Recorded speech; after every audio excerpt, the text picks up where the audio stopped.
Welcome to all. இந்த வீடியோவில் RRB NTPC general awareness PYQ next part பற்றி பார்க்கலாம். டிஸ்கிரிப்ஷனில் டெலகிராம் சேனலுடைய லிங்க்கு கொடுத்துருக்கோம், ஜாயின் பண்ணிக்கோங்க. ஒன் டேக்கு 2 குவிசஸ் கண்டக்ட் பண்ணுறோம். மேக்ஸ் ஸ்பீடுக்காண்டி மைண்ட் கேல்குலேஷன் குவிசஸும் யூடியூப் கிளாஸஸ் ரிலேட்டடான குவிசஸும் கண்டக்ட் பண்ணுறோம். ஸோ ஜாயின் பண்ணி யூஸ் பண்ணிக்கோங்க. First question, in 2025, who was named FIFA Men's Player of the Year at the FIFA Best Football Awards held in Doha, Qatar? FIFA Best Football award எங்கே நடைபெற்றுச்சு அப்படின்னாக்கா Doha கத்தாரில் தான் இந்த award ceremony நடந்துச்சு. இதில் FIFA men's player of the year யாருக்கு கொடுக்கப்பட்டுச்சு அப்படின்னு சொல்லியிருக்காங்க. So 2025 men's player of the இயரில் வின் பண்ணவங்க யார் அப்படின்னாக்கா ஓஸ்மானி டெம்பிள். இவர் பிரான்ஸ் நாட்டை சேர்ந்தவர். இதுலேயே women's player of the year 2025 யார் வின் பண்ணாங்க அப்படின்னாக்கா ஐத்தானா பொன்மாத்தி அப்படின்றவங்க தான். இந்த ஐத்தானா பொன்மாத்தின்றவங்க ஸ்பெயின் நாட்டை சேர்ந்தவங்க. இவங்க இந்த அவார்டை 3வது தடவையாக வாங்குறாங்க. ஸோ இதுதான் ரொம்ப ஸ்பெஷலு. ஸோ மென்ஸ் கேட்டகரியில் வின் பண்ணவங்க ஆப்ஷன் பி ஓஸ்மானி டெம்பிள் அப்படின்றவர் தான். இவர் பிரான்ஸ் நாட்டை சேர்ந்தவர். இதுலேயே ஃப்ரான்ஸில் ஃப்ரான்ஸ் ஃபுட்பால் அசோசியேஷன் பேலன் டி ஓர் அப்படின்னு சொல்லி ஒரு அவார்டு கொடுப்பாங்க. ஸோ அந்த அவார்டில் மென்ஸ் கேட்டகரியில் வின் பண்ணவங்களும் இந்த ஓஸ்மானி டெம்பிள் தான். அந்த அவார்டில் உமன்ஸ் கேட்டகரியில் யார் வின் பண்ணியிருப்பாங்கனாக்கா இந்த ஐத்தானா பொன்மாத்தி அப்படின்றவங்க தான் வின் பண்ணியிருப்பாங்க. ஸோ இந்த ஃபிஃபா அவார்டும் சரி, அந்த பேலன் டி ஓர்லேயும் சரி, ரெண்டுலேயுமே மென்ஸ் கேட்டகரியில் வின் பண்ணது ஒரே பர்சன், ஓஸ்மானி டெம்பிள் தான். உமன்ஸ் கேட்டகரியிலையுமே வின் பண்ணது ஒரே பர்சன் தான் ஐத்தானா பொன்மாத்தி அப்படின்றவங்க தான். So next question, in which year was the பதே பாரத் பாதி பாரத் ஸ்கீம் லான்ச்டு? இந்த பதே பாரத் பாதி பாரத் அப்படின்ற ஸ்கீம் சென்ட்ரல் கவர்மெண்ட்டினுடைய ஸ்கீமு. இது எந்த வருஷம் லான்ச் பண்ணப்பட்டுச்சு அப்படின்னாக்கா 2014 தான் லான்ச் பண்ணப்பட்டுச்சு. இந்த ஸ்கீமினுடைய நோக்கம் என்ன அப்படின்னாக்கா இந்த 1வது 2வது படிக்கிற பசங்களுக்கெல்லாம் இந்த ரீடிங் ஸ்கில்ஸு, ரைட்டிங் ஸ்கில்ஸு, அப்புறம் இந்த மேத்தமெட்டிக்கல் ஸ்கில்ஸு, இதுக்குண்டான ஃபவுண்டேஷனை உருவாக்குறது தான் இந்த ஸ்கீமினுடைய நோக்கம். ஸோ இந்த ஸ்கீம் எந்த வருஷம் லான்ச் பண்ணப்பட்டுச்சுனாக்கா ஆப்ஷன் ஏ 2014 தான் லான்ச் பண்ணியிருக்காங்க. Next, according to Article 243Q, the level of municipality for a transitional area will be designated as a dash. அதாவது ஆர்டிக்கல் நம்பர் 243Qவின் படி நம்ம முனிசிபாலிட்டி அப்படின்றது ஒரு 3 டயர் சிஸ்டம், அதாவது 3 லெவலாக அதை பிரிப்பாங்க. கீழே இருக்கக்கூடிய லெவல் ஃபஸ்ட்டு இருக்கக்கூடியது நகர் பஞ்சாயத்தும்பாங்க. அடுத்த லெவலில் முனிசிபல் கவுன்சில் அப்படின்னு சொல்லுவாங்க. அதுக்கு அடுத்த லெவலில் இருக்கிறது முனிசிபல் கோஆப்ரேஷன் அப்படின்னு சொல்லுவாங்க. ஸோ இந்த 3 லெவலில் எந்த லெவலில் டிரான்சிஷனல் ஏரியா அப்படின்றது இருக்குது அப்படின்னு கேட்டிருக்காங்க. ஸோ இந்த 3 லெவலையுமே எப்படி செப்பரேட் பண்ணுறாங்க அப்படின்னாக்கா இந்த நகர் பஞ்சாயத்தை டிரான்சிஷனல் ஏரியா அப்படின்னு சொல்லுவாங்க. அந்த டிரான்சிஷனல் ஏரியா அப்படின்னா என்னன்னாக்கா ஒரு ரூரல்லேருந்து அர்பன், அதாவது ஒரு கிராமப்புற வாழ்வியல்லேருந்து ஒரு நகர வாழ்வியலுக்கு மாறிக்கிட்டு இருப்பாங்க தெரியுங்களா, அதை தான் டிரான்சிஷனல் ஏரியா அப்படின்னு சொல்கிறாங்க. முனிசிபல் கவுன்சில் அப்படின்னாக்கா என்னன்னாக்கா ஸ்மால் அர்பன் ஏரியா, ஒரு சின்ன நகரம் அப்படின்னு சொல்லுவாங்க. முனிசிபல் கோஆப்ரேஷன்னா லார்ஜ் அர்பன் ஏரியா, ரொம்ப பெரிய நகரம் அப்படின்னு சொல்லுவாங்க. ஸோ அந்த டிரான்சிஷனல் ஏரியான்றது என்ன லெவல் ஆஃப் முனிசிபாலிட்டியில் வரும் அப்படின்னாக்கா நகர் பஞ்சாயத்தில் தான் வரும். ஸோ ரூரல்லேருந்து அர்பனுக்கு டிரான்ஸ்ஃபார்ம் ஆகிக்கிட்டே இருக்கிறாங்க. ஸோ ஆப்ஷன் டி நகர் பஞ்சாயத் அப்படின்றதான் கரெக்டு. ஸோ இந்த முனிசிபல் கோஆப்ரேஷன் அப்படின்னாலே நமக்கு என்ன அமெண்ட்மெண்ட் ஞாபகம் வரும்னா 74வது சட்ட திருத்தம் 1992 தான் நமக்கு ஞாபகம் வரும். அதன்படி தான் 12வது அட்டவணையை நம்ம இன்சர்ட் பண்ணோம் ஷெடியூல்ஸில். இந்த 12வது அட்டவணையில் மொத்தம் 18 வகையான மேட்டர்ஸை பற்றி டிஸ்கஸ் பண்ணியிருப்பாங்க. 11வது அட்டவணையில் பஞ்சாயத்து ராஜை பற்றி சொல்லியிருப்பாங்க. இந்த பஞ்சாயத்து ராஜ் 73வது சட்ட திருத்தம் 1992 கொண்டு வரப்பட்டது. Next, which among the following regions saw the புந்தேலஸ் uprising in 1842? இந்த புந்தேலன் கிளர்ச்சி அப்படிங்கிறது கொடுக்கப்பட்ட ஆப்ஷன்ஸில் எந்த பகுதியில் காண முடியுது அப்படின்னு தான் இந்த கொஷினில் கேட்டிருக்காங்க. அதுக்கு முன்னாடி புந்தேலன் கிளர்ச்சியை பற்றி பார்த்துக்கலாம். புந்தேலன் கிளர்ச்சி அப்படின்றது 1842 தான் தொடங்கப்பட்டது. இந்த புந்தேலன் கிளர்ச்சி எதுக்காக தொடங்கப்பட்டது அப்படின்னாக்கா இவங்க நிறையா லேண்ட் டேக்ஸ் அதிகமாக மக்கள்கிட்டேருந்து வசூலிச்சாங்க. அது மட்டும் இல்லாமல் மக்கள்கிட்ட இருக்கக்கூடிய நிலத்தை அபகரிக்க ரொம்ப கடுமையாக வந்துட்டு இவங்க நடந்துக்கிட்டாங்க. ஸோ இதனால் வந்துட்டு தொடங்கப்பட்டது தான் வந்துட்டு உருவெடுத்தது தான் வந்துட்டு இந்த புந்தேலன் கிளர்ச்சி அப்படின்றது. இந்த புந்தேலன் கிளர்ச்சி வந்துட்டு எந்த மாநிலத்தில் ஸ்டார்ட் பண்ணாங்கன்னா மத்திய பிரதேஷில் தான் வந்துட்டு இது தொடங்கப்பட்டது. ஆரம்பத்தில் பார்த்தீங்கன்னாக்கா இந்த சாகர், நர்மதா அப்படின்ற பகுதியில் தான் வந்துட்டு ஆரம்பித்தாங்க. அதன் பிறகு பார்த்தீங்கன்னாக்கா ஜாபல்பூர், நரசிங்கப்பூர், அப்புறம் தாமோ அப்படின்ற இடத்துலலாம் வந்துட்டு ஸ்ப்ரெட் ஆக ஆரம்பிச்சிச்சு. ஸோ அந்த புந்தேலன் கிளர்ச்சியினுடைய தலைவராக இருந்தவங்க யார் அப்படின்னாக்கா ஜவஹர் சிங் புந்தேலா மற்றும் மதுகர் ஷா, இவங்க 2 பேர் தான் வந்துட்டு ஹெட்டாக இருந்தாங்க. ஸோ இந்த புந்தேலன் கிளர்ச்சி அப்படின்றது மத்திய பிரதேஷ். ஸோ மத்திய பிரதேஷ்னாலே ஜாபல்பூருக்கு நம்ம போயிடலாம். ஸோ ஆப்ஷன் ஏ ஜாபல்பூர் அப்படின்றது தான் கரெக்டு. இந்த கஞ்சாம் அப்படின்ற பகுதி எங்கே இருக்குன்னா ஒடிஷாவில் இருக்குது. இந்த விஜயன்கிரம் அப்படின்ற இடம் எங்கே இருக்குன்னா ஆந்திர பிரதேஷில் இருக்குது.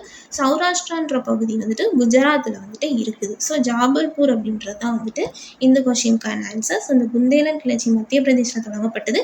இதுக்கு தலைவராக இருந்தவங்க வந்துட்டு ஜவஹர் சிங் புந்தேலா மற்றும் மதுகர் ஷா. எந்த வருஷம் அப்படின்னா 1842.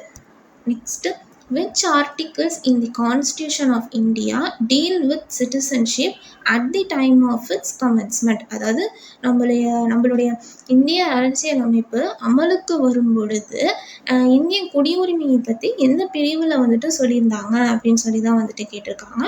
ஸோ ஆர்டிக்கல் நம்பர் 5 to 11 தான் வந்துட்டு இந்தியன் சிட்டிசன்ஷிப்பை பற்றி சொல்லியிருக்காங்க. So option D article number 5 to 11 அப்படின்றது தான் வந்துட்டு கரெக்டான ஆன்சர். இப்போ கரெக்டாக நமக்கெல்லாம் இந்தியன் சிட்டிசன் வந்துட்டு எதன்படி நமக்கு வழங்குறாங்கனாக்கா சிட்டிசன்ஷிப் ஆக்ட் 1955 படி தான் வந்துட்டு நமக்கு சிட்டிசன்ஷிப் வந்துட்டு கொடுக்குறாங்க. நம்ம இந்தியாவை பொறுத்தவரையிலையும் மொத்தம் 5 வழியில் வந்துட்டு நம்ம குடியுரிமை வேணும் அப்படின்னு சொல்லி வாங்கலாம். 3 வகையில் வந்துட்டு குடியுரிமை வேண்டாம் அப்படின்னு சொல்லி நம்ம ரத்து செய்யலாம். ஸோ சிட்டிசன்ஷிப் ஆக்ட் வந்துட்டு கடைசியாக எந்த வருஷம் அமெண்ட்மெண்ட் பண்ணாங்க அப்படின்னா 2019 தான் வந்துட்டு அமெண்ட்மெண்ட் பண்ணாங்க. இது வரைக்கும் எத்தனை வாட்டி சிட்டிசன்ஷிப் ஆக்டை வந்துட்டு அமெண்ட்மெண்ட் பண்ணியிருக்காங்க அப்படின்னு சொல்லி கமெண்ட் செக்ஷனில் சொல்லுங்கள். Next, in November 2025, which company delivered the humanoid-rated Vikas engine to ISRO for the Gaganyaan mission? Gaganyaan மிஷன்றது நம்ம இஸ்ரோவுடையது. விண்வெளிக்கு மனிதர்களை அனுப்பக்கூடியது தான் அந்த மிஷனினுடைய நோக்கம். அதுக்கு வந்துட்டு விகாஸ் என்ஜின் சொல்லி ஒரு நிறுவனம் தயாரித்து கொடுத்துருக்கு. எந்த நிறுவனம் தயாரித்து கொடுத்துருக்காங்க அப்படின்னு சொல்லி தான் கேட்டிருக்காங்க. கோத்ரேஜ் ஏரோஸ்பேஸ் அப்படின்ற நிறுவனம் தான் இந்த விகாஸ் என்ஜினை வந்துட்டு தயாரித்து கொடுத்துருக்காங்க. மொத்தம் அந்த ககன்யான் மிஷனுக்கு வந்துட்டு 4 பேருக்கு வந்துட்டு ட்ரெயின் கொடுத்துட்ருக்காங்க. அதில் ஒரு ஆள் தான் வந்துட்டு சுபான்ஷு சுக்லா. இந்த சுபான்ஷு சுக்லாவுக்கு தான் வந்துட்டு ரீசெண்டாக அசோக சக்ரா அவார்டு வந்துட்டு பிரசிடென்ட் ஆஃப் இந்தியா வந்துட்டு கொடுத்தாங்க. இந்த ககன்யான் மிஷனினுடைய ஒரு முன்மாதிரியான பயிற்சி வந்துட்டு எங்கே கொடுக்க போகிறாங்கன்னா லத்தாக்கில் கொடுக்க போகிறாங்க. ஸோ அந்த பயிற்சியினுடைய பேர் வந்துட்டு மிஷன் மித்ரா அப்படின்னு சொல்லி சொல்கிறாங்க. ஸோ இந்த ககன்யான் மிஷனில் வேறு என்ன நியூஸ் இருக்குதுனாக்கா இதில் ஒரு ஃபீமேல் ரோபோட்டை வந்து அனுப்பி டெஸ்ட் பண்ண போகிறாங்க. அதனுடைய பேர் என்ன அப்படின்னாக்கா வாயு மித்ரா. ஸோ இந்த விகாஸ் இன்ஜினை தயாரித்து கொடுத்த நிறுவனம் எது அப்படின்னாக்கா ஆப்ஷன் சி கோத்ரேஜ் ஏரோஸ்பேஸ் அப்படின்றது தான் வந்துட்டு கரெக்டான answer. Next, which pair of keyboard shortcuts is used to quickly copy and paste text? அதாவது ஒரு கண்டென்ட்டை குயிக்காக காப்பி பண்ணுறதுக்கும் அதை வந்துட்டு குயிக்காக வந்துட்டு பேஸ்ட் பண்ணுறதுக்கும் என்ன ஷார்ட்கட் யூஸ் பண்ணுவோம் அப்படின்னு சொல்லி கேட்டிருக்காங்க. இது எல்லாருக்குமே தெரியும். Ctrl+Cங்கிறது காப்பி பண்ணுறதுக்கு, Ctrl+V அப்படின்றது வந்துட்டு பேஸ்ட் பண்ணுறதுக்கு நம்ம யூஸ் பண்ணுவோம். Ctrl+F அப்படின்றது ஃபைண்ட் பண்ணுறதுக்காக யூஸ் பண்ணுற ஷார்ட்கட் கீ. Ctrl+Sன்றது எல்லாத்துக்குமே தெரியும், சேவ் பண்ணுறது, ஒரு டாக்குமெண்ட்டை வந்துட்டு சேவ் பண்ணுறது. Ctrl+Tab அப்படின்றது வந்துட்டு ஒரு டேப்லேருந்து இன்னொரு டேபுக்கு ஸ்விட்ச் ஆகிறதுக்கு யூஸ் பண்ணுறது தான் இந்த Ctrl+Tab. ஸோ ஆப்ஷன் பி அப்படின்றதான் வந்துட்டு இந்த கொஷினுக்கான ஆன்சர். Ctrl+Cனா காப்பி, Ctrl+V அப்படின்னாக்கா பேஸ்ட் பண்ணுறது. Next, where is recycle bin located? நம்ம வந்துட்டு சிஸ்டத்தில் இந்த ரீசைக்கிள் பின் அப்படின்றது எங்கே இருக்குன்னு கேட்டிருக்காங்க. டெஸ்க்டாப்பில் தான் இருக்குது, எல்லாருக்குமே தெரியும். அந்த குட்டியாக ஒரு ஐக்கான் போட்டிருக்கோம் ரீசைக்கிள் பின் அப்படின்னு சொல்லிட்டு. ஸோ ஆப்ஷன் ஏ டெஸ்க்டாப் அப்படின்றதான் வந்துட்டு கரெக்டான answer. Next, which scheme launched in 2000 aims at reducing rural poverty by increasing rural connectivity? அதாவது ரூரல் கனெக்டிவிட்டி அப்படின்னாலே வந்துட்டு அது ரோடு போடுறது தான்.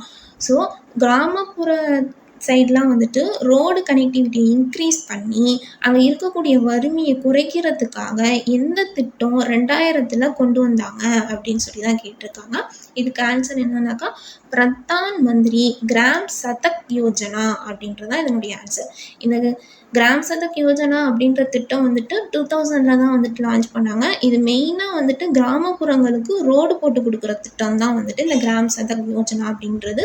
ஸோ ரோடு போட்டாங்க அப்படின்னாலே அங்கே வந்துட்டு எம்ப்ளாய்மெண்ட் ஆட்டோமேட்டிக்காக ஜென்ரேட் ஆகும். ஸோ எம்ப்ளாய்மெண்ட் ஜென்ரேட் ஆயிடுச்சு அப்படின்னா அந்த இடத்துல வறுமைகள்லாம் வந்துட்டு குறையும். So option B Pradhan Mantri gram Sadak Yojana அப்படின்றதான் வந்துட்டு கரெக்டான ஆன்சர். இது எந்த வருஷம் லான்ச் பண்ணப்பட்டுச்சு அப்படின்னா 2000 லான்ச் பண்ணாங்க. Next, which mountain range encompasses the Kashmir, Kangra and Kullu valleys within the Himalayas? அதாவது ஹிமாலய பகுதியில் வந்துட்டு காஷ்மீரில் இருக்கக்கூடிய காங்க்ரா அண்டு குல்லு பள்ளத்தாக்கு எந்த ஹிமாலயாஸில் இருக்குது அப்படின்னு சொல்லி தான் இந்த கொஷினில் கேட்டிருக்காங்க. இதுக்கு முன்னாடி ஒரு சின்ன விஷயம் என்ன அப்படின்னாக்கா, ஹிமாலயாஸ் வந்துட்டு நம்ம 3 வகையாக வந்துட்டு பிரிப்போம். கிரேட்டர் ஹிமாலயா, லெஸர் ஹிமாலயா, அவுட்ரு ஹிமாலயா அப்படின்னு சொல்லுவோம். கிரேட்டர் ஹிமாலயாவை என்னன்னு சொல்லுவோம்னாக்கா ஹிமாத்ரி அப்படின்னு சொல்லுவோம். லெஸர் ஹிமாலயாவை ஹிமாச்சல்னு சொல்லுவோம். அவுட்ரு ஹிமாலய ஷிவாலிக் அப்படின்னு சொல்லி சொல்லுவோம். ஸோ இந்த காங்க்ரா அண்டு குல்லு பள்ளத்தாக்கு வந்துட்டு எந்த இடத்துல இருக்குது அப்படின்னாக்கா லெஸ்ஸர் ஹிமாலயாஸில் தான் இருக்குது. அதாவது ஹிமாச்சல் அப்படின்ற பகுதியில் தான் வந்துட்டு இருக்குது. ஆரவல்லி அப்படின்றது வந்துட்டு ஓல்டஸ்ட் மவுண்டைன் ரேஞ்ச் அப்படின்னு சொல்லி சொல்லுவாங்க. இது எங்கே இருக்குதுனாக்கா ராஜஸ்தான். நெக்ஸ்ட் வந்துட்டு இந்த விந்தியா மலைத்தொடர் வந்துட்டு நார்த் இந்தியா அண்ட் சவுத் இந்தியாவை செப்பரேட் பண்ணக்கூடிய ஒரு மலைத்தொடர். இது எங்கே ஆரம்பிக்குது அப்படின்னா குஜராத்தில் ஸ்டார்ட் ஆகி பீகாரில் போய் எண்ட் ஆகிடும் இந்த விந்தியா மலைத்தொடர் அப்படின்றது. ஸோ இந்த கொஷினுக்கான ஆன்சர் வந்துட்டு ஆப்ஷன் டி லெஸ்ஸர் ஹிமாலயாஸ் அப்படின்றதான் வந்துட்டு கரெக்டான ஆன்சர். இந்த ஹிமாலயாஸினுடைய ஹைட்டு வந்து எவ்வளோ அப்படின்னு சொல்லி கமெண்ட் செக்ஷனில் சொல்லுங்கள். Next, which volcano type is also known as a stratovolcano due to its layered structure? அதாவது இந்த ஸ்ட்ராட்டோ வால்கனோ வந்துட்டு லேயர்டு ஸ்ட்ரக்சராக இருக்கும் அப்படின்னு சொல்லி சொல்கிறாங்க. ஸோ என்ன டைப் ஆஃப் வால்கனோவை ஸ்ட்ராட்டோ வால்கனோ அப்படின்னு சொல்லி சொல்கிறாங்க அப்படின்னு சொல்லி அந்த கொஸ்டினில் கேட்டிருக்காங்க. ஃபஸ்ட்டு ஸ்ட்ராட்டோ அப்படின்னா என்ன அர்த்தம் அப்படின்னா லேயர் அப்படின்னு தான் அதனுடைய மீனிங். ஸ்ட்ராட்டோ அப்படின்னாலே லேயர் அப்படிதான். இந்த லேயர் வந்துட்டு எப்படி ஃபார்ம் ஆகுது அப்படின்னாக்கா, இப்போ ஒரு எரிமலை வெடிக்குது அப்படின்னாக்கா அது அந்த எரிமலை குழம்பு அப்போ அது வெளியிலேருந்து வரக்கூடிய சாம்பல் எல்லாம் அந்த வெளியில் இருக்கக்கூடிய பாறை மேலே ஒன்றின் மேல் ஒன்று வந்துட்டு லேயராக அது ஃபார்ம் ஆகி தான் நமக்கு இந்த ஸ்ட்ராட்டோ வால்கனோ அப்படின்றது வந்துட்டு ஃபார்ம் ஆகுது. ஸோ அந்த கம்போசிட் வால்கனோவை தான் வந்துட்டு நம்ம ஸ்ட்ராட்டோ வால்கனோ அப்படின்னு சொல்லி சொல்லுவோம். So option B composite volcano அப்படின்றதான் கரெக்டான ஆன்சர். இதுக்கு எக்ஸாம்பிள் எந்த பார்த்தீங்கன்னாக்கா ஜப்பானில் இருக்கக்கூடிய மவுண்ட் ஃபிஜியை வந்துட்டு நம்ம ஸ்ட்ராட்டோ வால்கனோ அதாவது கம்போசிட் வால்கனோ அப்படின்னு சொல்லி சொல்லுவோம். Next, which file type is most suitable for storing structured data that can be imported into spreadsheet application? அதாவது ஒரு ஸ்ப்ரெட்ஷீட் அப்ளிகேஷனில் வந்துட்டு ஒரு டேட்டாவை நம்ம ஸ்டோர் பண்ணி வைக்கிறோம் அப்படின்னாக்கா அது என்ன ஃபைல் டைப்பில் போய் அது சேவ் ஆகிக்குது அப்படின்னு சொல்லி தான் கேட்டிருக்காங்க. ஸோ நம்ம ஸ்ப்ரெட்ஷீட் அப்ளிகேஷனில் ஒரு டேட்டாவை ஸ்டோர் பண்ணும்போது அது கமா மூலியமாக செப்பரேட் பண்ணி தான் அந்த டேட்டாவை வந்துட்டு அது ஒரு ஸ்ட்ரக்சராக வந்து அது ஸ்டோர் பண்ணிக்கும். ஸோ இது என்ன ஃபைல் டைப்னா .csv அப்படின்ற ஃபைல் டைப்பில் தான் வந்துட்டு இது ஸ்டோர் பண்ணிக்கும். .csv அப்படின்னா அதோடைய ஃபுல் ஃபார்ம் என்னென்னா கம்மா செப்பரேட்டட் வேல்யூஸ். ஏன்னா டேட்டாவை கம்மா மூலியமாக செப்பரேட் பண்ணி தான் அது ஸ்டோர் பண்ணிக்குது. ஸோ அதனால் .csv அப்படின்றது தான் வந்துட்டு இந்த கொஷினுக்கான answer. Next, the sattvic diet specifically includes which type of grain? அதாவது கொடுத்துருக்க ஆப்ஷனில் எது வந்து சாத்வீக உணவு அப்படின்னு சொல்லி கேட்டிருக்காங்க. அதாவது நம்ம யோகா மற்றும் ஆயுர்வேதா இதன்படி வந்துட்டு நம்ம உணவு முறையை வந்துட்டு 3 வகையாக வந்துட்டு பிரிக்கிறாங்க. ஒன்று வந்து சாத்வீக உணவு, இன்னொன்று வந்துட்டு ராஜசீக உணவு, இன்னொன்று வந்துட்டு தாமசீக உணவு அப்படின்னு சொல்லி பிரிக்கிறாங்க. இந்த சாத்வீக உணவு அப்படின்னாக்கா இந்த டைப் ஆஃப் ஃபுட்டை வந்து நம்ம சாப்பிடும்போது எப்படி இருக்கும்னாக்கா ரொம்ப ஒரு மன அமைதியாகவும் இருக்கும், அப்புறம் ஒரு தெளிவான ஒரு கண்ணோட்ட பார்வை இருக்கும் அப்படின்லாம் வந்துட்டு சொல்கிறாங்க. ஸோ இதில் வந்துட்டு என்னென்ன வகையான உணவுக்குன்னா ஃப்ரெஷ் வெஜிடபிள்ஸு, ஃப்ரெஷ்ஷான ஃப்ரூட்ஸு, அப்புறம் இந்த தானிய வகைகள் இதெல்லாம் வந்துட்டு சாத்வீக உணவு அப்படின்னு சொல்கிறாங்க. இன்னொன்று வந்துட்டு ராஜசீக உணவு அப்படின்னா ரொம்ப உற்சாகம் தரக்கூடிய உணவு அப்படின்னு சொல்கிறாங்க. அதாவது ரொம்ப நம்ம டயர்டாக இருந்தோம்னா ஒரு காஃபி அல்லது டீ குடித்தோன்னா கொஞ்சம் ஒரு பிரைட்னஸ் நமக்கு கிடைக்கும். ஸோ அந்த மாதிரியான உணவுகளெல்லாம் வந்துட்டு ராஜசீக உணவுங்கிறாங்க. தாமசீக உணவுனாக்கா ரொம்ப ஒரு சோம்பல், அப்புறம் அந்த ஒரு மந்தத்தை கொடுக்கக்கூடியது தான் வந்துட்டு இந்த தாமசீக உணவு. அதாவது இந்த ஆயில் ஃபுட்டு, ஜங்க் ஃபுட்டெல்லாம் வந்துட்டு இந்த கேட்டகிரியில் வரும். ஸோ சாத்வீக உணவு கொடுத்துருக்க ஆப்ஷனில் எது அப்படின்னாக்கா red rice and unpolished rice. Unpolished rice அப்படின்னா என்னன்னாக்கா அதில் இருக்கக்கூடிய உமியை வந்துட்டு எடுக்காமலே வச்சுருப்பாங்க. ஏன்னா அந்த உமியில் தான் வந்துட்டு ப்ரோட்டீன்ஸ்லாம் வந்துட்டு இருக்குது, ஃபைபர் ப்ரோட்டீன்ஸ்லாம் இருக்குதுன்னு சொல்லுவாங்க.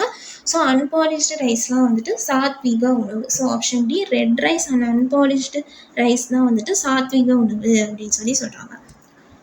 Next, an object is placed between the focus and the pole of a concave mirror. The image is formed dash.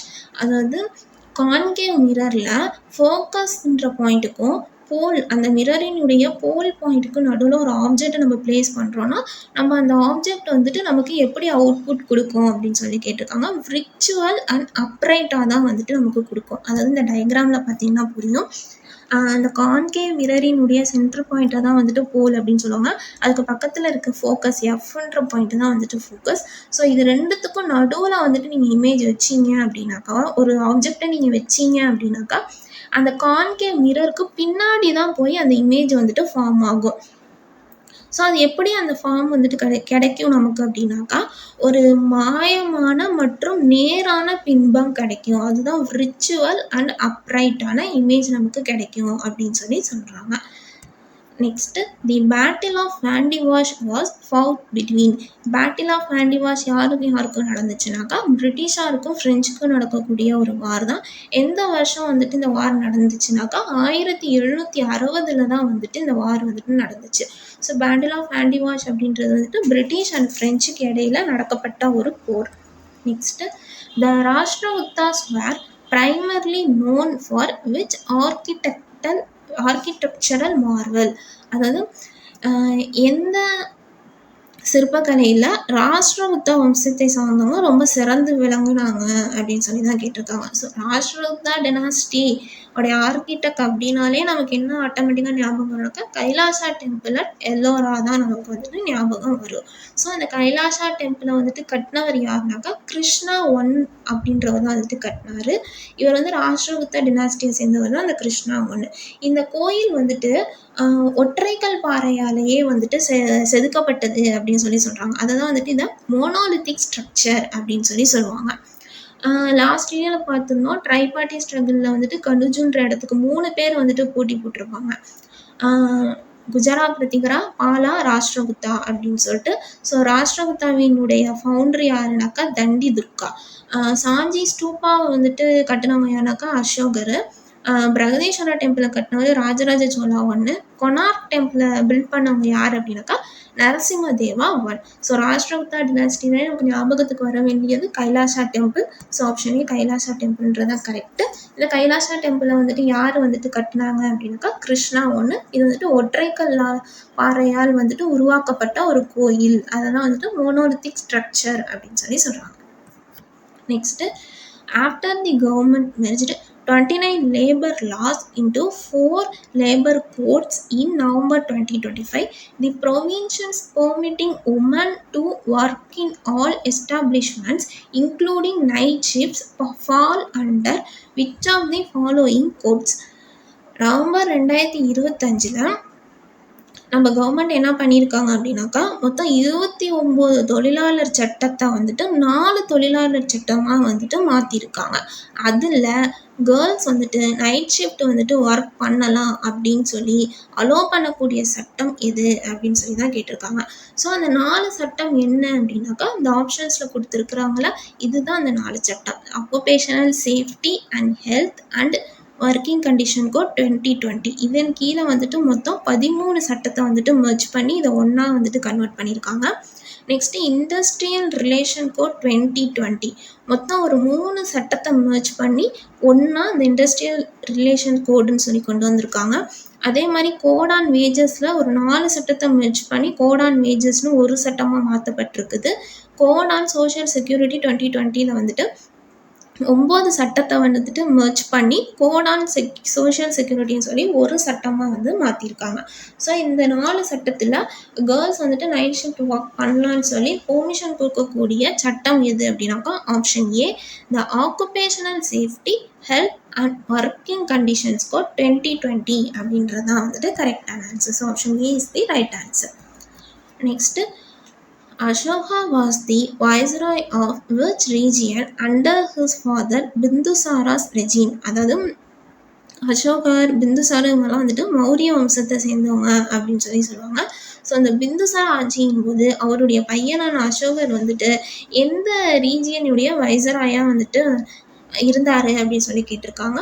So Ujjain பகுதியினுடைய வைசராய் தான் வந்துட்டு இந்த அசோகர். ஸோ ஆப்ஷன் டி உஜ்ஜைன் அப்படின்றதான் கரெக்டு. ஸோ அசோகர் அப்படின்னாலே நமக்கு ஞாபகத்துக்கு வரக்கூடிய விஷயம் என்னன்னாக்கா 2 விஷயம். ஒன்று வந்து கலிங்காவார், இன்னொன்று வந்துட்டு அவர் புத்திசத்தை ஃபாலோ பண்ணாங்க அப்படின்றது தான் நமக்கு ஞாபகம் வர வேண்டியது. ஸோ கலிங்காவார் வந்துட்டு எந்த வருஷம் வந்துட்டு நடைபெற்றுச்சுன்னு சொல்லி அடிக்கடி பிவைக்குள்ள கேட்டிருக்காங்க. 261 BCEல தான் வந்துட்டு இந்த கலிங்கா வார் வந்துட்டு நடந்துச்சு. Next, which constitutional provisions empowers the government of India to give directions to a state in certain matters? அதாவது ஒரு சில விஷயங்களில் வந்துட்டு ஒரு சட்டம் போடணும், இல்லை இருக்கிற சட்டத்தை வந்துட்டு மாற்றணும் அப்படின்ற இடத்துல வந்துட்டு சென்ட்ரல் கவர்மெண்ட் வந்துட்டு ஸ்டேட் கவர்மெண்ட்டுக்கு வந்துட்டு அட்வைஸ், அதாவது ஆலோசனை வந்துட்டு கொடுக்கலாம் அப்படின்னு சொல்லி எந்த ஆர்டிக்கலில் சொல்லியிருக்காங்க அப்படின்னு சொல்லி தான் கேட்டிருக்காங்க. ஸோ ஆர்டிக்கல் நம்பர் 256 தான் வந்துட்டு இதை பற்றி சொல்லியிருக்காங்க. ஆர்டிக்கல் நம்பர் 248 வந்துட்டு ரெசிடியரி பவர், அது எஞ்சிய அதிகாரத்தை பற்றி சொல்லியிருப்பாங்க. இந்த எஞ்சிய அதிகாரம்ன்றது நம்ம வந்துட்டு எந்த கண்ட்ரிலேருந்து பாரோ பண்ணியிருக்கோம் அப்படின்னாக்கா கனடாலேருந்து தான் நம்ம பாரோ பண்ணியிருக்கோம். ஆர்டிக்கல் நம்பர் 262 வந்துட்டு நதிநீர் பிரச்சனையை பற்றி பேசியிருப்பாங்க, அதாவது இன்டர்ஸ்டேட் ரிவர் ப்ராப்ளத்தை பற்றி பேசியிருப்பாங்க. ஆர்டிக்கல் நம்பர் 265 என்ன சொல்லியிருப்பாங்கனாக்கா ஒரு அதிகாரியோ இல்லை கவர்மெண்ட்டோ வந்துட்டு நம்மக்கிட்ட வந்துட்டு வரி வந்துட்டு வசூல் பண்ணுறாங்க அப்படின்னா ஒரு சட்டத்தின் கீழே தான் வந்துட்டு அவங்க வந்துட்டு டேக்ஸை வந்துட்டு கலெக்ட் பண்ணணும். தனிப்பட்ட முறையில் வந்துட்டு அவங்க வரியை வந்து நம்மக்கிட்ட வசூலிக்கக்கூடாது. அதுக்குன்னு ஒரு சட்டத்தை கவர்மெண்ட் போடணும். அந்த சட்டத்தின் கீழே தான் வந்துட்டு ஒரு வரியோ அல்லது பெனாலிட்டியோ வந்துட்டு நம்மக்கிட்ட வாங்கணும் அப்படின்னு சொல்லி இந்த ஆர்டிக்கல் நம்பர் 265 வந்துட்டு கேட்டிருக்காங்க. இது ரொம்ப முக்கியம். ரீசெண்டாக ஆர்டிக்கல் நம்பர் 265 வந்துட்டு ரிப்பீட்டடாக கேட்டுட்ருக்காங்க. ஸோ இந்த கொஷினுக்கான ஆன்சர் வந்துட்டு ஆப்ஷன் ஏ ஆர்டிக்கல் நம்பர் 256 அப்படின்றது தான் கரெக்டான answer. Next, which article authorizes the state to make special provisions for the welfare of women and children? பெண்கள் மற்றும் குழந்தைகளுக்கு வந்துட்டு அவங்களுடைய நலனுக்காகவும் அவங்க மேம்பட்டு வரணும் அப்படின்றதுக்காண்டி ஒரு சிறப்பு அந்தஸ்து வந்துட்டு எந்த ஆர்டிக்கல் கீழ் இவங்களுக்கு கொடுக்கப்படுது அப்படின்னு சொல்லி தான் கேட்டிருக்காங்க. ஸோ ஆர்டிக்கல் நம்பர் 15 கீழே தான் வந்துட்டு இவங்களுக்கு சிறப்பு சலுகைகள்லாம் வந்துட்டு வழங்கப்படுது. ஆர்டிக்கல் நம்பர் 16 வந்துட்டு எம்ப்ளாய்மெண்ட் ஆப்பர்ச்சுனிட்டிஸ் வந்துட்டு எல்லாருக்கும் ஈக்குவலாக கொடுக்கணும் அப்படின்னு சொல்லியிருப்பாங்க. ஆர்டிக்கல் நம்பர் 19 வந்துட்டு சுதந்திர உரிமையை பற்றி சொல்லியிருப்பாங்க. ஒரு 6 வகையான சுதந்திர உரிமையை அந்த ஆர்டிக்கல் 19 கீழே வந்துட்டு சொல்லியிருப்பாங்க. ஸோ உமன்ஸ் அண்ட் சில்ட்ரன்ஸ்க்கு வந்துட்டு சிறப்பான சலுகைகள் வந்துட்டு ஆர்டிக்கல் நம்பர் 15 கீழே தான் வந்துட்டு கொடுக்கப்படுது. Next, in which year was Tamil given the status of classical language by the Constitution of India?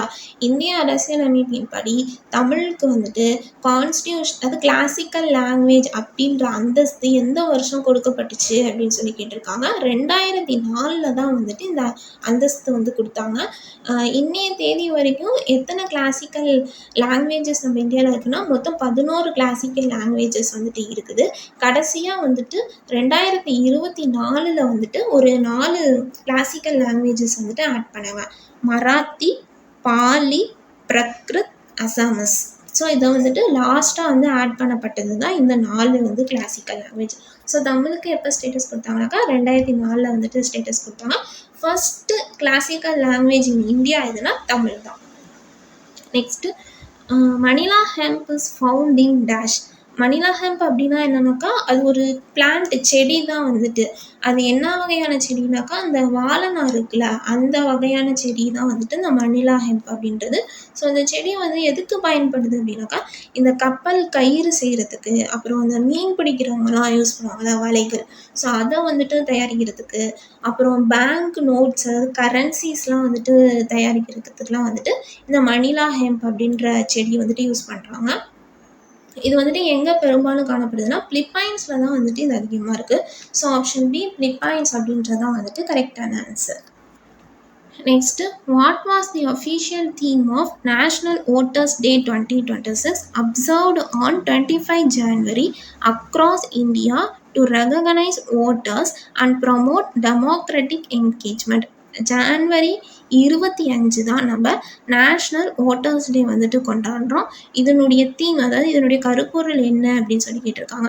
My India my vote அப்படின்றதான் வந்துட்டு இதனுடைய answer. So option C my India my vote அப்படின்றதான் கரெக்டு. அதே மாதிரி ஜான்வரி 25 வந்துட்டு தான் நம்ம டூரிசம் டேவை வந்துட்டு நம்ம கொண்டாடுவோம். ஸோ ஜான்வரி 25 தான் வந்துட்டு national voters day and national tourism day. Next, which of the following statement is incorrect with respect to Indian socio-political movements and their leaders? அது கொடுத்துருக்க ஆப்ஷன்ஸில் வந்துட்டு பொலிட்டிக்கல் லீடர்ஸ் வந்துட்டு உருவாக்கின இயக்கங்கள் வந்துட்டு கொடுத்துருக்காங்க. ஸோ இதில் வந்துட்டு எது வந்துட்டு அன்மேட்சாக இருக்குது அப்படின்னு சொல்லி கண்டுபிடிக்க சொல்கிறாங்க. ஸோ ஃபஸ்ட் ஆப்ஷன் வந்துட்டு home rule league. Home rule movement அப்படின்னாலே நமக்கு யார் ஞாபகத்துக்கு வருவாங்கன்னா 2 பர்சன், ஒன்று அன்னி பெசன்ட், இன்னொன்று பால கங்காதர திலக் தான் வருவாங்க. ஸோ இந்த இடத்துல அரபிந்தோ கோஷ் அப்படின்றவருக்கு எந்த ஒரு வேலையுமே இல்லை. ஸோ ஃபஸ்ட் ஆப்ஷன் தான் வந்துட்டு இன்கரெக்டாக இருக்குது. ஸோ இந்த கொஷினுக்கான ஆன்சர் வந்துட்டு ஆப்ஷன் ஏ தான். ஹோம் ரூல் லீக் வந்துட்டு எந்த வருஷம் தொடங்கப்பட்டுச்சு அப்படின்னாக்கா 1916 வந்துட்டு தொடங்கப்பட்டது தான் இந்த ஹோம் ரூல் மூமெண்ட் அப்படின்றது. பால கங்காதர திலக் வந்துட்டு ஏப்ரல் மாதம் மகாராஷ்டிராவில் வந்துட்டு ஸ்டார்ட் பண்ணியிருப்பார். அன்னி பெசன்ட் வந்துட்டு செப்டம்பரில் சென்னையில் வந்துட்டு தொடங்கியிருப்பாங்க இந்த ஹோம் ரூல் மூமெண்ட்டை. போன சர்வாஜனிக் சபாவை வந்துட்டு தொடங்கினவர் வந்துட்டு எம்ஜி ரானடே. எந்த வருஷம் அப்படின்னா 1870 தான் வந்துட்டு தொடங்கப்பட்டது. நெக்ஸ்ட் வந்துட்டு செல்ஃப் ரெஸ்பெக்ட் மூமெண்ட் சுயமரியாதை இயக்கத்தை தொடங்கினவர் வந்துட்டு பெரியார். 1925 தான் தொடங்கியிருப்பார். அப்படின்னா பாரத் சொசைட்டியை தொடங்கினவர் யாருனாக்கா வி.டி. சவார்கர். எந்த வருஷம்னாக்கா 1904 1904 தான் வந்துட்டு தொடங்கினார். ஸோ இந்த கொஷினுக்கான ஆன்சர் வந்துட்டு ஆப்ஷன் ஏ அப்படின்றது தான் கரெக்டு. ஹோம் ரூல் லீக் அது தொடங்கினது யாருன்னா பால கங்காதர திலக், அன்னி Besant. Next, which university signed a memorandum of understanding with the Defense Research and Development Organization on 22 December 2025 to strengthen the collaboration in defense and internal security research? அதாவது DRDOட ஒரு university வந்துட்டு புரிந்துணர்வு ஒப்பந்தம் ஒன்று போட்டிருக்காங்க. எதுக்காக அப்படின்னாக்கா டிஃபென்ஸ் ரிலேட்டடான இன்டர்னல் செக்யூரிட்டிக்கான ரிசர்ச் பண்ணுறதுக்கு, அப்புறம் அது ரிலேட்டடாக எஜுகேட் பண்ணுறதுக்கு, ட்ரைனிங் கொடுக்கறதுக்காக ஒரு MOU வந்துட்டு சைன் பண்ணியிருக்காங்க. எந்த யூனிவர்சிட்டியோட அவங்க சைன் பண்ணியிருக்காங்க அப்படின்னாக்கா ராஷ்ட்ரிய ரக்ஷா யூனிவர்சிட்டியோட தான் வந்துட்டு சைன் பண்ணியிருக்காங்க. இது குஜராத்தில் இருக்குது இந்த யூனிவர்சிட்டி. ஸோ ஆப்ஷன் ஏ ராஷ்ட்ரிய ரக்ஷா யூனிவர்சிட்டி அப்படின்றது தான் வந்துட்டு கரெக்டான ஆன்சர். இந்த DRDO வந்துட்டு எந்த வருஷம் தொடங்கப்பட்டுச்சு அப்படின்னாக்கா 1958 தொடங்கப்பட்டது. இதனுடைய ஹெட் குவார்ட்டர்ஸ் நியூ டெல்லியில் இருக்குது. இதனுடைய கரண்ட் சேர்மன் யார் அப்படின்னாக்கா டாக்டர் சமீர் வி காமத் அப்படின்றவர் தான். Next consider the following purse. அதாவது வைஸ் பிரசிடென்ட் பற்றி ஆர்டிகல்ஸ் கொடுத்துருக்காங்க. இதில் எது வந்து கரெக்டாக மேட்ச் ஆகிருக்கு அப்படின்னு சொல்லி தான் கேட்டிருக்காங்க. ஸோ ஆர்டிக்கல் நம்பர் 63 வந்துட்டு துணை குடியரசுத் தலைவர்னு சொல்லி ஒருத்தவங்க இருக்கணும்னு சொல்லியிருக்காங்க. ஸோ இது வந்துட்டு கரெக்டு. ஆர்டிக்கல் நம்பர் 64 வந்துட்டு வைஸ் பிரசிடென்ட் தான் வந்துட்டு ராஜ்யசபா சேர்மனாக ஆக்ட் பண்ணுவாங்க அப்படின்னு சொல்லியிருக்காங்க. ஸோ இதுவும் கரெக்டு. ஆர்டிக்கல் நம்பர் 65 என்ன சொல்லியிருக்காங்கனாக்கா பிரசிடெண்ட் இல்லாத நேரத்தில் அவங்களுக்கு வந்துட்டு இல்லை லீவ் போட்டாங்களோ இல்லை வெளியூர் பயணம் எதுவும் போயிருந்தாங்க அப்படின்னாக்கா அந்த நேரத்தில் வைஸ் பிரசிடென்ட் தான் பிரசிடெண்ட்டாக வந்து ஆக்ட் பண்ணுவாங்க அப்படின்னு சொல்லியிருக்காங்க. ஸோ இதுவுமே கரெக்டு. ஆர்டிக்கல் நம்பர் 66 வந்துட்டு வைஸ் பிரசிடென்ட் எலெக்ஷன்ஸை பற்றி சொல்லியிருக்காங்க. ஸோ இதுவுமே கரெக்டு தான். ஸோ அவங்க கொடுத்துருக்க எல்லா ஆர்டிகல்ஸுமே correct. So all the statements are correct. Next the preamble primarily serve as which of the following கொடுத்துருக்க ஆப்ஷனில் அதாவது ப்ரியாம்பிள் அதாவது இந்திய அரசியலமைப்புடைய முகப்புரை ப்ரியாம்பிளினுடைய முதன்மை நோக்கம் என்ன அப்படின்னு சொல்லி தான் கேட்டிருக்காங்க. ப்ரியாம்பிளுடைய ஓவரால் அப்ஜெக்டிவ்ஸ் என்ன அப்படின்னாக்கா, ஃபஸ்ட்டு வந்துட்டு அத்தாரிட்டி யார்கிட்ட இருக்குது அப்படின்னு சொல்லியிருப்பாங்க. மக்கள்கிட்ட தான் அதனுடைய அத்தாரிட்டி இருக்குது அப்படின்னு சொல்லுவாங்க. அதே மாதிரி ரெண்டாவது வந்துட்டு நேச்சர் ஆஃப் ஸ்டேட், எங்களுடைய ஜனநாயக நாடுன்றது வந்துட்டு எப்படிப்பட்ட நாடு அப்படின்றத பற்றி எக்ஸ்பிளைன் பண்ணியிருப்பாங்க. மூணாவது வந்துட்டு அப்ஜெக்டிவ்ஸ் ஆஃப் தி ப்ரியாம்பிளினுடைய நோக்கங்கள் என்ன அப்படின்றத பற்றி சொல்லியிருப்பாங்க. ஃபைனலாக வந்துட்டு அதை நாங்கள் எப்போ அடாப்ட் பண்ணிக்கிட்டோம் அப்படின்றத பற்றி சொல்லியிருப்பாங்க. ஸோ அந்த ப்ரியாம்பிளை பற்றி 4 வகையாக பிரித்து சொல்லியிருப்பாங்க. ஸோ இதனுடைய நோக்கம் என்ன அப்படின்னாக்கா, இது இந்திய அரசியலமைப்புக்கு ஒரு வழிகாட்டியாக தான் இருக்குது. So a guiding principle for interpretation அப்படின்றதான் இந்த கொஷினுக்கான ஆன்சர். அது அரசியல் சாசனத்தை விளக்குவதற்கான ஒரு வழிகாட்டுதல் தான் இந்த முகப்புரை அப்படின்றது. ஸோ ஆப்ஷன் டி அப்படின்றது தான் கரெக்டான ஆன்சர். இதை பற்றியான ஒரு முக்கியமான விஷயம் என்ன அப்படின்னாக்கா, நம்ம ப்ரியாம்பிள் அமெண்ட்மெண்ட் பண்ணலாமா அப்படின்னு சொல்லி கேட்டிங்கனாக்கா, தாராளமாக அமெண்ட்மெண்ட் பண்ணலாம்.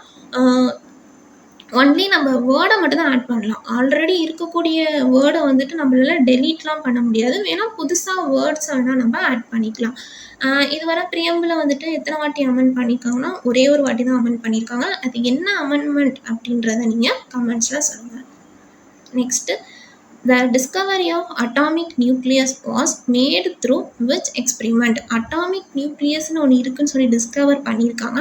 அது எந்த எக்ஸ்பெரிமெண்ட் மூலியமாக அதை டிஸ்கவர் பண்ணியிருக்காங்க அப்படின்னு சொல்லி தான் வந்து கேட்டிருக்காங்க அந்த கொஷினில். ஸோ கோல்டு ஃபாயில் எக்ஸ்பெரிமெண்ட் மூலியமாக தான் அட்டாமிக் நியூக்ளியஸ்னு ஒன்று இருக்குன்றதை கண்டுபிடிச்சிருக்காங்க. ஒரு பார்ட்டிக்கிளில் வந்துட்டு ஆல்ஃபா பார்ட்டிகல்ஸை வந்துட்டு அந்த கதிர்களை வந்துட்டு அனுப்பியிருக்காங்க. அது வந்துட்டு அந்த சென்டர் பாயிண்ட்டை தவிர்த்து மற்ற எல்லா பாயிண்ட்லாம் படும்போதுமே வந்துட்டு அதை அப்சர்வ் ஆகிக்குது. இந்த சென்டர் பாயிண்டில் படுற ரேடியேஷன் மட்டும் செதறி போயிருக்குது. ஸோ அதன் மூலியமாக தான் அந்த இடத்துல ஏதோ ஒன்று இருக்குது, அதுதான் அட்டாமிக் நியூக்ளியஸ் அப்படின்னு சொல்லி அவங்க பேர் வச்சுருக்காங்க. ஸோ இந்த எக்ஸ்பெரிமெண்ட்டை எந்த வருஷம் பண்ணியிருக்காங்க அப்படின்னாக்கா, 1911 தான் இந்த எக்ஸ்பெரிமெண்ட்டை கண்டக்ட் பண்ணியிருக்காங்க. யார் இந்த அட்டாமிக் நியூக்ளியஸை டிஸ்கவர் பண்ணது அப்படின்னாக்கா, இந்த எக்ஸ்பெரிமெண்ட்டை கண்டக்ட் பண்ணது யாருனாக்கா எர்னஸ்ட் ரூதர்ஃபோர்ட் அப்படின்றவர் தான். இந்த கேத்தோட் ரே எக்ஸ்பெரிமெண்ட் மூலியமாக தான் நம்ம எலக்ட்ரான்ஸ் வந்துட்டு நம்ம கண்டுபிடிச்சோம். ஸோ இந்த எலக்ட்ரான்ஸை கண்டுபிடிச்சது ஜே தாம்சன். இவரை தான் நம்ம ஃபாதர் ஆஃப் ஆட்டம் அப்படின்னு சொல்லி சொல்லுவோம். ஃபாதர் ஆஃப் நியூக்ளியர் ஃபிசிக்ஸ்ன்னு சொல்லி நம்ம யாரை சொல்கிறோம் அப்படின்னாக்கா, எர்னஸ்ட் ரூதர்ஃபோர்டு தான் சொல்கிறோம். So atomic nucleus golden foil experiment மூலியமாக தான் வந்துட்டு கண்டுபிடிக்கப்பட்டுச்சு. இந்த எக்ஸ்பெரிமெண்ட்டை பண்ணவர் வந்துட்டு எர்னஸ்ட் ரூதர்ஃபோர்ட். இந்த எர்னஸ்ட் ரூதர்ஃபோர்டு தான் வந்துட்டு ஃபாதர் ஆஃப் நியூக்ளியர் ஃபிசிக்ஸ் அப்படின்னு சொல்லி சொல்கிறாங்க. Next, Jhunjhunu and Alwar districts are known for production of which minerals? Alwar district அப்படின்னாலே ராஜஸ்தான். ஸோ ராஜஸ்தான் போய்த்தோம் அப்படின்னாலே காப்பர் தான் அங்கே அதிகம். ஸோ ஜுஜுனோ டிஸ்ட்ரிக்டில் வந்துட்டு என்ன காப்பர் மைன் இருக்குது அப்படின்னாக்கா, K3 காப்பர் காம்ப்ளெக்ஸ் இருக்குது. ஆல்வார் டிஸ்ட்ரிக்டில் வந்துட்டு கோத்தரிபா அப்படின்ற காப்பர் காம்ப்ளெக்ஸ், அதாவது சுரங்கம் வந்துட்டு இருக்குது அப்படின்னு சொல்லி சொல்கிறாங்க. ஸோ காப்பர் அப்படின்றது தான் வந்துட்டு இந்த கொஷினுக்கான ஆன்சர். பாக்ஸைட் வந்துட்டு எங்கே ஃபேமஸ் அப்படின்னாக்கா, ஒடிஷா, குஜராத், ஜார்க்கண்ட் இந்த பகுதியிலலாம் வந்துட்டு பாக்ஸைட் ரொம்ப ஃபேமஸ். மைக்கா வந்துட்டு எங்கே ஃபேமஸ் அப்படின்னா, ராஜஸ்தானில் இருக்கக்கூடிய பில்வாரா அப்படின்ற பகுதியில் தான் வந்துட்டு இந்த மைக்கா வந்துட்டு ரொம்பவே ஃபேமஸ்ஸு. இந்த பில்வாரா பகுதியை தான் வந்துட்டு மைக்கா சிட்டி அப்படின்னே வந்துட்டு சொல்கிறாங்க. ஸோ ஆப்ஷன் ஏ காப்பர் அப்படின்றது தான் வந்துட்டு கரெக்டான answer. Next, what trend is noted in the share of agriculture in GDP from 1950 to 51 to 2016 to 17? அதாவது 1950-51 காலகட்டத்தில் இருந்து 2016-17 காலகட்டத்தில் மொத்த உள்நாட்டு உற்பத்தியில் விவசாயத்தினுடைய பங்கு வந்துட்டு எப்படி இருக்குது அப்படின்னு சொல்லி கேட்டிருக்காங்க. அதாவது ஹையாக இருக்கா, லோவாக இருக்கா, மாட்ரேட்டாக இருக்கா, இல்லை கான்ஸ்டண்ட்டாக இருக்கா அப்படின்னு சொல்லி கேட்டிருக்காங்க. ரொம்பவே குறைஞ்சி தான் இருக்குது. ஏன் அப்படின்னாக்கா, 50-51 காலகட்டத்திலலாம் பார்த்திங்கனாக்கா, அப்போ உள்ள மக்கள் எல்லாத்தையுமே வந்துட்டு அக்ரிகல்ச்சரை தான் வந்துட்டு மேஜராக வந்து டிபெண்ட் பண்ணியே இருந்தாங்க. ஸோ காலம் போக போக வந்துட்டு இண்டஸ்ட்ரி செக்டார், சர்வீஸ் செக்டார் இதெல்லாம் வந்துட்டு அதிகரிச்சுக்கிட்டே வந்ததுனால விவசாயத்தினுடைய பங்குன்றது ரொம்பவே குறைஞ்சிருச்சு. ஸோ 1950-51 காலகட்டத்தில் அக்ரியினுடைய ஜிடிபி வந்துட்டு எத்தனை சதவீதம் இருந்துச்சுன்னா 50லேருந்து 55% வரைக்கும் இருந்துச்சு. இது 2016-17 வந்துட்டு அக்ரியினுடைய ஷேர் எவ்வளோ இருக்குது அப்படின்னாக்கா 15லேருந்து 17% வரைக்கும் குறைஞ்சிருச்சு இது. So option B significant reduction அப்படின்றதான் வந்துட்டு இதுக்கான answer. Next, Uzat Ahmad Lahori is renowned as the chief architect of which UNESCO World Heritage Sites? கொடுத்துருக்க ஆப்ஷனில் எந்த ஹெரிட்டேஜ் சைட்ஸுக்கு சீஃப் ஆர்கிடெக்டாக உசட் அகமத் லஹோரி அப்படின்றவர் இருந்திருக்காரு அப்படின்னு சொல்லி கேட்டிருக்காங்க. ஸோ தாஜ்மஹாலினுடைய சீஃப் ஆர்கிடெக்ட் தான் வந்துட்டு உசட் அகமத் லஹோரி. தாஜ்மஹாலை பில்ட் பண்ணது யாருனாக்கா ஷாஜகான் அப்படின்றது நமக்கு எல்லாருக்குமே தெரியும். அதே மாதிரி ஃபத்தேபூர் சிக்ரின்ற நகரத்தை உருவாக்குனவர் யாருனாக்கா அக்பர். இந்த தாஜ்மஹால் வந்துட்டு என்ன டைப் ஆஃப் ஸ்டைலில் கட்டியிருக்காங்க அப்படின்னாக்கா இண்டோ இஸ்லாமிக் ஆர்கிடெக்ட் ஸ்டைலில் தான் வந்துட்டு உருவாக்கியிருக்காங்க. ஸோ ஆப்ஷன் சி தாஜ்மஹால் அப்படின்றதான் வந்துட்டு கரெக்டான answer. Next Canary current occurs in which of the ocean, அதாவது கனேரி நீரோட்டம்ன்றது வந்துட்டு எந்த பெருங்கடலில் ஓடக்கூடியது அப்படின்னு சொல்லி கேட்டிருக்காங்க. இது வந்து அட்லாண்டிக் ஓஷனில் வந்துட்டு இந்த கனேரி நீரோட்டம் ஓடும். அதாவது ஒரு குளிர்ந்த நீரை, அதாவது ரொம்ப கூலான வாட்டர் ஒரு இடத்துல இருக்கும், அதை கடத்திக்கிட்டு அந்த இடத்துலேருந்து இந்த அட்லாண்டிக் ஓஷனுக்கு கடத்திக்கிட்டு வர்றது தான் வந்துட்டு இந்த கனேரி நீரோட்டம் அப்படின்னு சொல்லி சொல்லுவாங்க. ஸோ இந்த அட்லாண்டிக் ஓஷன்றது வந்துட்டு என்ன ஷேப்பில் இருக்குன்னா எஸ் ஷேப்பில் வந்துட்டு இருக்கும். பசிபிக் ஓஷன் வந்துட்டு ட்ரையாங்கிள் ஷேப்பில் இருக்குன்னு சொல்கிறாங்க. இந்தியன் ஓஷன் வந்துட்டு எம் ஷேப்பில் வந்துட்டு இருக்கும். சதர்ன் ஓஷன் வந்துட்டு ரிங்கு ஷேப்பில் வந்துட்டு இருக்குது அப்படின்னு சொல்லி சொல்கிறாங்க. ஸோ ஒவ்வொரு பெருங்கடலுக்கும் ஒவ்வொரு வகையான நீரோட்டங்கள் இருக்குது. நெக்ஸ்ட் கிளாஸில் வந்துட்டு இந்த நீரோட்டத்தை பற்றி டீட்டெயிலாகவே நான் சொல்கிறேன். ஸோ இப்போதைக்கு கனேரி நீரோட்டம்ன்றது எந்த பெருங்கடலில் பாயுதுனாக்கா ஆப்ஷன் சி அட்லாண்டிக் ஓஷனில் தான் வந்துட்டு பாயுது.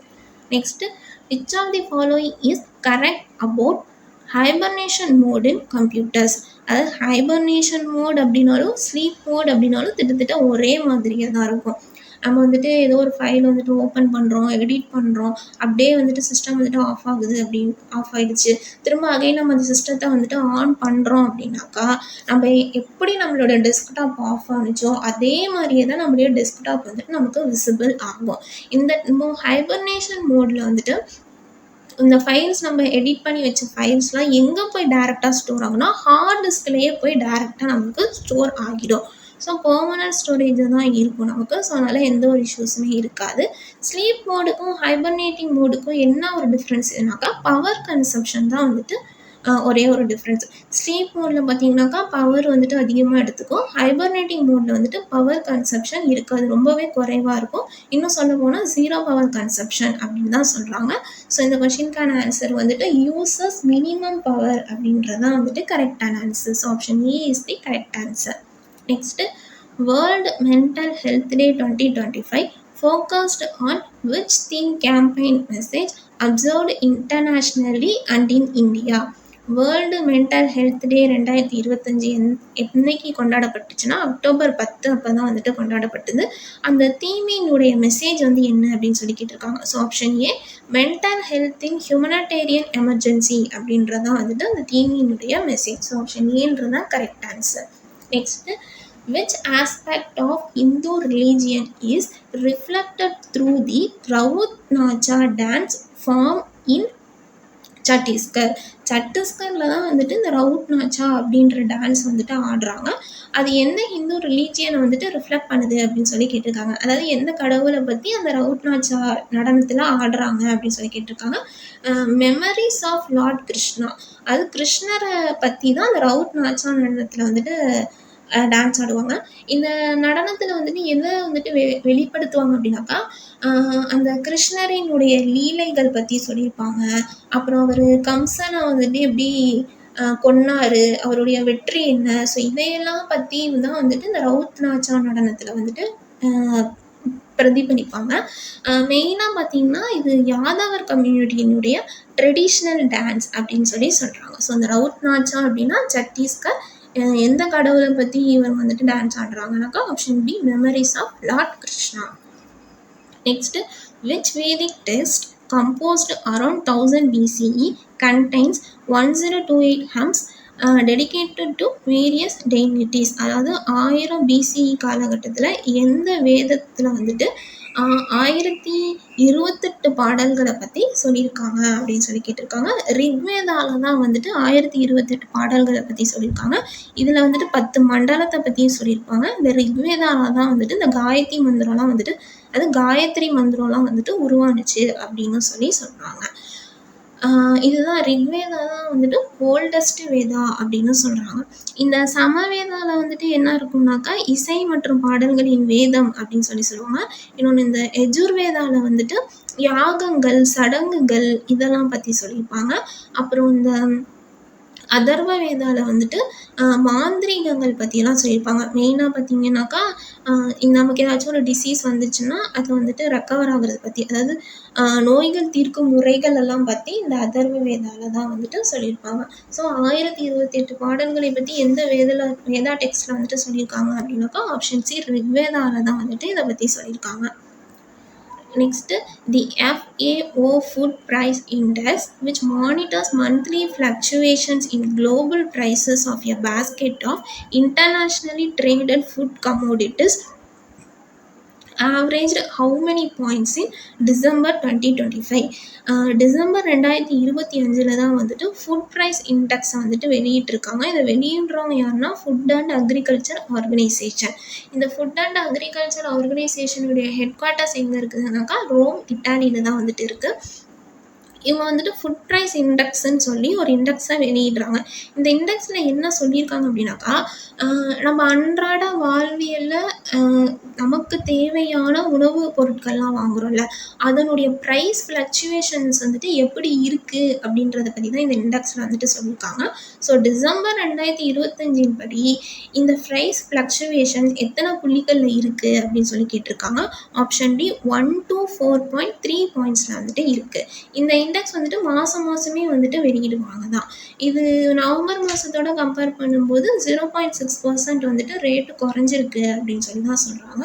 ஸோ இந்த கொஷினுக்கான ஆன்சர் வந்துட்டு ஆப்ஷன் டி அப்படின்றது தான் வந்துட்டு கரெக்டான answer. Next, which of the following ports have not been identified for port modernization and maritime infrastructure expansion under the Maritime Amrit Kaal Vision 2047? அதாவது மெரிடைம் அம்ருத் கால் விஷன் 2047 அப்படின்றது வந்துட்டு மேஜர் போர்ட்ஸ்க்கு மட்டும்தான் வந்துட்டு இதை இப்போதைக்கு இம்ப்ளிமெண்ட் பண்ணியிருக்காங்க. 2047 காலத்திற்கு ஏற்ற மாதிரி டிஜிட்டல் அண்டு நவீனமயமாக்குறது தான் இதனுடைய நோக்கம். ஸோ அதன்படி பார்த்தாலே நம்ம எலிமினேட் பண்ணிடலாம் ஆப்ஷன்ஸ் வச்சு. விஓசிங்கிறது நமக்கு மேஜர் போர்ட்டு, பாராதீப் போர்ட்டுன்றதும் மேஜர் போர்ட்டு, தீன்தயாள் அப்படின்றதும் மேஜர் போர்ட்டு தான். அப்போ பனாஜி போர்ட் அப்படின்றதான் வந்துட்டு இந்த திட்டத்தின் கீழே வந்துட்டு வராது. இந்த பனாஜி போர்ட் எங்கே இருக்குதுனாக்கா கோவாவில் இருக்குது. இது வந்து மைனர் போர்ட் அப்படின்னு சொல்லி சொல்லுவாங்க. விஓசி போர்ட் எங்கே இருக்குன்னா தூத்துக்குடி தமிழ்நாட்டில் இருக்குது. பாரதீப் போர்ட் எங்கே இருக்குன்னா ஒடிஷாவில் இருக்குது. தீன்தயாள் போர்ட்னா காண்ட்லா போர்ட், இது எங்கே இருக்குன்னா குஜராத்தில் இருக்குது. ஆக்சுவலாக அது வந்துட்டு காண்ட்லா போர்ட்டுன்னு தான் சொன்னாங்க. 2017 தான் இதை வந்துட்டு தீன்தயாள் போர்ட் அப்படின்னு சொல்லி நேம் சேஞ்ச் பண்ணியிருக்காங்க. So maritime Amrit Kaal vision 2047 கொடுத்துருக்க ஆப்ஷனில் எந்த போர்ட் வராது அப்படின்னா Panaji port, option B Panaji port தான் வராது. இந்த விஷனுக்கு கீழே ஒன்லி மேஜர் போர்ட்ஸ் மட்டும்தான் வந்துட்டு வரும். ஸோ இந்தியாவில் மொத்தம் எத்தனை மேஜர் போர்ட்ஸ் இருக்குது அப்படின்னு சொல்லி கமெண்ட் செஷனில் சொல்லுங்கள். Next, what is the amount of heat per unit mass transferred during the change of state of a substance called? அதாவது ஒரு மீடியத்துலேருந்து இன்னொரு மீடியத்துக்கு மாறும். அதாவது சாலிட் டு லிக்விட் அல்லது லிக்விட் டு கேஸ் அல்லது கேஸ் டு சாலிட், இந்த மாதிரி ஒரு மீடியத்துலேருந்து இன்னொரு மீடியத்துக்கு மாறும்போது ஆல்ரெடி அதுக்கு கான்ஸ்டன்ட் டெம்பரேச்சர் அப்படின்றது இருக்கும். இப்போ சாலிட்லேருந்து ஒரு லிக்விடுக்கு வந்துட்டு ஐஸ் கியூப் வந்து லிக்விடாக மாறுதுன்னு வச்சுக்கோங்க, அதுக்கு ஆல்ரெடி வந்துட்டு கான்ஸ்டன்ட் டெம்பரேச்சர் 0 டிகிரி செல்சியஸ் அப்படின்றது தான் வந்துட்டு அதுக்கு கான்ஸ்டன்ட் டெம்பரேச்சர். அந்த கான்ஸ்டன்ட் டெம்பரேச்சரில் அது அந்த மீடியம் சேஞ்ச் ஆகுதுல்ல, அதுக்குன்னு தனியாக ஒரு ஹீட்டை வந்துட்டு எடுத்துக்கும். ஆனால் ஓவரால் வந்துட்டு கான்ஸ்டன்ட் டெம்பரேச்சராக தான் இருக்கும். ஆனால் அந்த மீடியம் சேஞ்சுக்கு சொல்லி தனியாக ஒரு டெம்பரேச்சர், அதாவது ஒரு ஹீட்டு வந்துட்டு எடுத்துக்கும். அதுதான் வந்துட்டு மறைமுக வெப்ப மாற்றம் அப்படின்னு சொல்லி சொல்லுவாங்க. ஸோ அதை பற்றி தான் இந்த கொஷினில் கேட்டிருக்காங்க. ஒரு ஸ்டேட்லேருந்து இன்னொரு ஸ்டேட்டுக்கு போகும்போது அது ஒரு ஹீட் வந்துட்டு ஒரு அமௌண்ட் ஆஃப் ஹீட்டை வந்துட்டு எடுத்துக்கும். அதனுடைய பேர் என்ன அப்படின்னு சொல்லி கேட்டிருக்காங்க. அதுதான் லேட்டன் ஹீட்டு, மறைமுக வெப்பமாற்றம் அப்படின்னு சொல்லி சொல்கிறாங்க. ஸோ ஆப்ஷன் சி லேட்டன் ஹீட் அப்படின்றதான் இந்த கொஷினுக்கான ஆன்சர். ஸோ இன்றைக்கான கொஷின்ஸ் வந்துட்டு அவ்வளோதான். ஸோ பேலன்ஸ் கொஷின்ஸ் வந்துட்டு நெக்ஸ்ட் கிளாஸில் வந்துட்டு பார்க்கலாம். தேங்க்யூ.